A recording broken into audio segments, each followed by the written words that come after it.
Pinagpalang umaga po sa bawat isa. Ito po inyo pong Coach on the Go, Rick Marino, na nagsasabing ang buhay po ay biyaya at pagpapala ng Diyos sa bawat isa po sa atin. At sa araw pong ito, nais kong magbahagi ng munting sitas ng mga bagay pong makakapagbigay kalakasan para po sa atin. May isa pong uwak na naninirahan sa kagubatan at siya po ay napadaan sa isang katubigan. At sa kanya pong paglipad, nakita niya po ang isang swan at nakita niya ito at siya po ay namangha. Sabi niya ganoon, siguro itong ibon na to ay siyang pinakamasayang ibon sa buong daigdig o sa daigdig na ito, sabi niya. Kaya pumunta siya doon sa swan at kanyang sinabi, pinaalam niya na yung kanyang nararamdaman. Sabi niya, ikaw ay maputi at ako ay maitim, kasi maitim po yung uwak. At sabi niya ganoon, siguro ikaw ang pinaka masayang ibon sa balat ng lupa. Sabi niya ganoon, sa daigdig na ito, sabi niya. At sumagot ang swan, sabi niya, yun ang aking pagkakaalam. Kaya lang, sabi niya ganoon, nang may dumaan at nakita ko yung parrot, sabi niya ganoon, ay nasabi ko sa aking sarili na ito ang ibon na pinakamasaya sa balat ng lupa, sabi niya ganoon. At sabi nung uwak ay, sige, sabi niya ganoon, pupuntahan ko si parrot, sabi niya ganoon. Pumunta ka sa kay parrot, sabi niya, siguro ikaw ang pinakamasayang ibon, sabi niya, sa balat ng lupa, sa daigdig na ito, sabi niya. Yun din ang aking pagkakaalam na ako ay pinakamagandang ibon sa balat ng lupa. Kaya lang, nang aking makita ang peacock ay nasabi kong ito ang ibon, siya yung ibon na pinakamasaya sa buong daigdig. Kaya ang ginawa po ng uwak ng crow, siya po yung lumipad at pumunta sa Manila Zoo upang tignan o bisitahin yung sinasabi po ng parrot na pinakamasayang ibon sa balat ng lupa. Kaya siya po ay pumunta at nakita niya na ang peacock ay marami po nagpapapicture sa kanya sa Manila Zoo ay wala pong tigil dahil po sa kanya pong kagandahan. Dahil sa wala pong tigil na pagpunta ho ng mga tao sa kanya dahil sa kamangha-mangha. Dahil marami po siyang kulay. Talaga pong kamangha-mangha. Subalit nung kanyang kinausap, sabi niya ganoon, sabi ni uwak, sabi niya ganoon, ikaw ang pinaka masayang tao o masayang ibon, sabi niya ganoon, sa balat ng lupa, sabi niya ganoon. Sabi po ni Pika, sabi niya ganoon, yan din ang aking pagkakaalam na ako ang pinakamasayang ibon sa balat ng lupa, sabi niya ganoon. Kaya lang, nang makita ko, sabi niya, si uwak, sabi niya ganoon, na palipad-lipad, siya'y nakakapunta sa lahat ng kanyang gustong magustuhan o mapuntahan. Sabi niya sa kanyang sarili, sabi ni Pika, siya na siguro ang pinakamasayang ibon sa balat ng lupa. Dito po natin makikita sa maikling istoryang ito ay kung ano ho yung ating kalalagayan, kung ano yung ating kaisipan, kung ano yung ating judgment, kung ano yung ating pag-estimate sa iba at sa ating sarili. Una ay tayo po ay we underestimate ourselves. Masyadong mababa yung ating tingin sa ating sarili. At pangalawa, we overestimated sa iba, yung iba.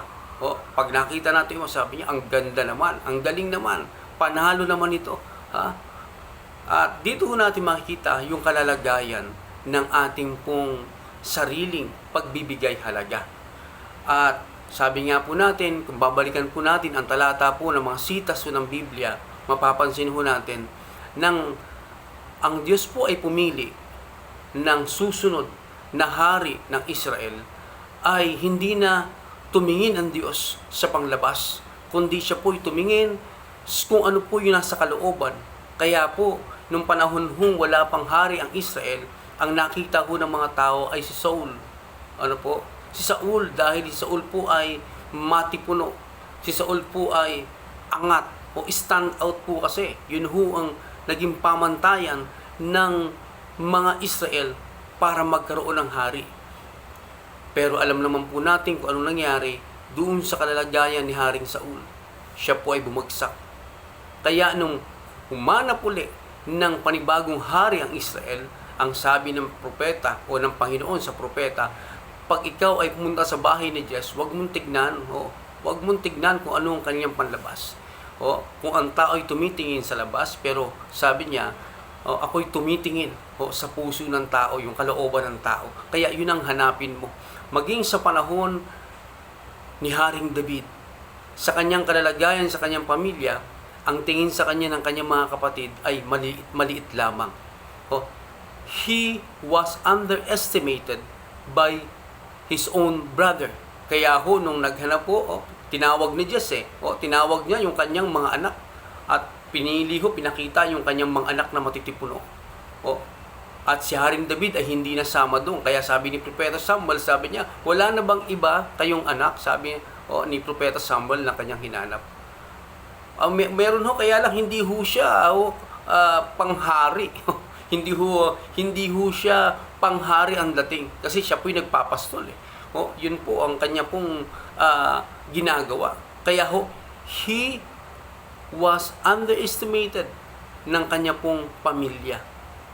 Pero, tinignan siya ni Propeta Samuel at sabing ganon, ng Diyos kay Propeta Samuel, hindi ako tumitingin sa panlabas. Tumitingin ako sa puso ng tao. Kaya sa atin, wag tayong tumingin sa panlabas. Tumingin tayo sa bagay kung ano yung nasa puso. Alam po ninyo, even in our ministry, sa atin po mga kapasuran, sa ating mga lingkod ng Diyos, gumagawa tayo sa ministeryo, not because we are competing with other pastor, with other servant of God. We work in the vineyard of the Lord because it is the mandate of God for us to do the ministry, not to glorify anyone, but to glorify God and to obey God for what is mandate to each of every one of us.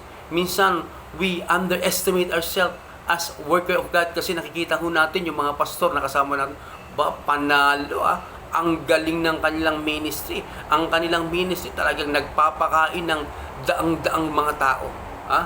Dahil ikaw ay nagpapakain ka lang ng 1, 2, 3 tao. Kaya we underestimate ourselves. We compare ourselves to others. Kaya minsan nalulumuho tayo dahil sa ganung kalagayan. Minsan, sabi natin, nagtuturo siya sa mga maraming mga pastor. Samantalang ako, hindi pa ako na-invite para magturo sa mga pastor. Minsan, we underestimate ourselves as a workers of Christ in His vineyard. Hindi ganon. Hindi ganon. Wala maliit o malaki sa paglilingkod sa Diyos. Kaya pag nakita natin yung ating mga kamanggagawa sa ubusan, magpasalamat tayo. Sila po'y ginagamit sa isang malawak na pamaraanan, sa malaking crowd.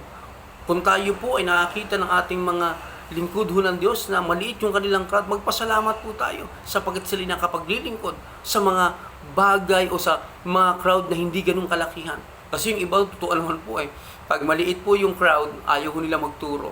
Gusto nila sa bongga. Pero sa harapan ng Diyos, ang tinitignan ay yung puso na naglilingkod. God looks at the heart. Yung puso po natin, doon nakatingin ang Diyos. Kaya si Haring David, pinili ng Diyos, not because he was stand out among his brother, sa kanyang physical, kundi he was stand out inside. Yung kanyang puso, malapit sa Diyos, in God's own heart. Kaya pinili ng Diyos. Kaya maliit man yung ating kinalalagyan, o malaki man ang ating kinalalagyan, huwag nating kakalimutan at lagi nating tandaan, do not underestimate us, o ourselves. Don't underestimate yourself. servant of God. Kung maliit lang ay yung ginagagalawan. O minsan naman, wag ko natin kalimutan, don't overestimate those other pastor na masyadong bongga, nanliliit tayo. Hindi po ganon. Sa Panginoon, wala pong bagay na bongga. Wala pong bagay na maliit. God always look unto the hearts of His servants. Kaya nga po, lagi ho tayong maging masaya, magalak, at lagi ho tayo nakapaglilingkod sa Diyos nang meron pong kalayaan. Sa umaga pong ito, tayo po ay magsama-sama, manalangin upang pagpalain ang ating kinalalagyan, upang ang Diyos ang siyang maitaas sa lahat ng ating kinagagalawan, upang ang Diyos ang siyang maparangalan, hindi po ang ilan, kundi ang Diyos na siyang may gawa ng langit at lupa, na siyang tumawag po sa atin upang maglingkod ng may katapatan at meron pong kagalakan sa ating kalooban. Salamat po sa umaga pong ito sa pagsama po ninyo sa akin. Tayo po ay dumulog sa Diyos upang ibigay ang lahat ng ating lakbay upang ito'y magkaroon ng tunay na tagumpay sa araw pong ito at sa mga araw na darating, upang ang ating paglilingkod, we never underestimate our service unto the Lord.